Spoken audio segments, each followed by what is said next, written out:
Yeah, okay. Ryuji gets his design influence from two places: pirates and biker gangs. The biker gang member influence is pretty obvious, with him having the stereotypical look of one. More specifically, a greaser variation of the biker. As, just like most of them, he's a thin kid wearing all black leather. Plus he wears a handkerchief, like how many bikers will wear bandanas around their necks. And he even specifically wears motorcycle gloves. Now let's touch on his pirate inspirations. Actually, Ryuji's outfit is full of elements that both depict stereotypical pirates and bikers, like his shiny black shoes, high collar coat, and handkerchief. Then there's his skull mask, which is also attributed to both groups, as many biker gangs choose skulls as their symbol, and practically everybody knows what a Jolly Roger symbolizes. But unlike a lot of depictions of skulls, Ryuji's mask has very defined fangs. And if you look closely, so are Ryuji's. In fact, in a lot of artwork, Ryuji is depicted with fangs.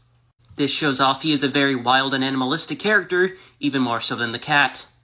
Also, I didn't know where else to put this in the video, but Ryuji's design also kind of reminds me of Fred. I mean, both being blonde teens with sailor uniforms. Ryuji is often depicted as stupid. Fred is often depicted as a himbo. Both have braved the supernatural with their talking animal sidekicks to uncover the misdeeds of adults. Vans.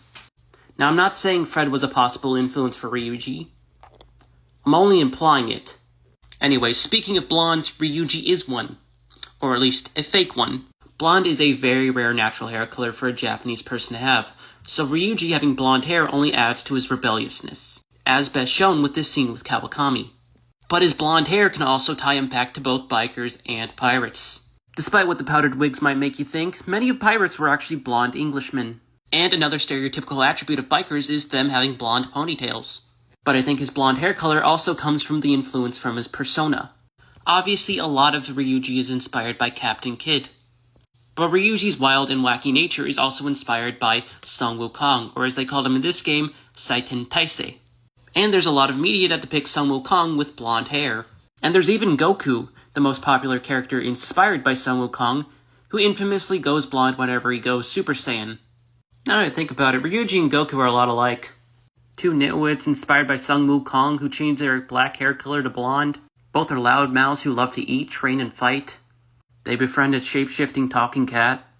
Now, I'm not saying Goku was a direct inspiration, but I am implying it. And the last thing I want to point out about Ryuji's design, which he actually shares with the rest of his team, his thief outfit matches his school uniform, with his leather jacket, handkerchief, and yellow gloves matching the colors of his school uniform shirt and jacket, as well as his lower half having metal accessories, shotgun shells, and black pants, matching the school uniform's red, white, and black colors. And that's all I have for Ryuji.